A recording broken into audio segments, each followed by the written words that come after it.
After a day-long snow dump, residents in southern Minnesota are still digging out and even venturing out tonight, though road conditions are still mixed. Thanks for joining us this evening. I'm Lauren Lemanchek. And I'm Carla Holt. Simply put, Sunday's snowstorm was a travel nightmare, though tonight there is some good news to share.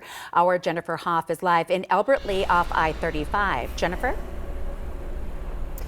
Road conditions are certainly getting better, but man, is it still cold out. In fact, we were there right as crews reopened 35W South from here in Albert Lea down into Iowa, which of course is a major thoroughfare.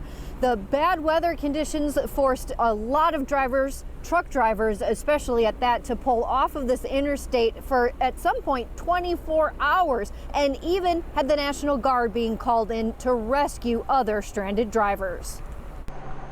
Traffic was still tricky Monday, a day after another snowstorm smacked Minnesota, forcing longtime trucker Francine McNabb to pull over. Might as well sit and wait where I have food and a washroom and we're good.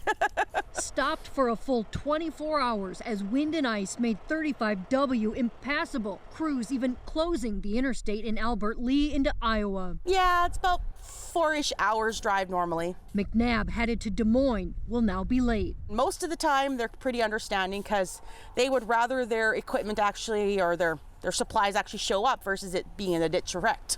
State Patrol reports there were 24 jackknife semis yesterday and nearly 400 other vehicles that went off the road. The conditions so dangerous, the governor activated the National Guard. And the Guard's motto is always ready, always there, and it's situations like this that we live that motto. Colonel John McRae says Guardsmen used vehicles like these to even rescue several drivers, and 35 of them took shelter at a local armory in a storm similar to one 9 months ago. The soldiers also responded to then. They want to be involved in the warfight if, God forbid, we go to war again, but they also want to be able to be involved in the community day to day and help out their friends and neighbors.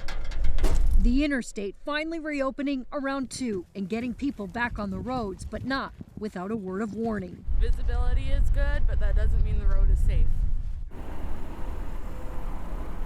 Good advice indeed, and I can attest to those road conditions. Coming from the metro into Northfield, pretty tolerable, but things deteriorated quickly from Northfield down into here into Albert Lea, and then again we haven't been able to get much further south of here, but again that interstate reopened about 2 o'clock. So just a good word of warning there, that just because the road is open, just take things easy if you do hit the roads. Back to you.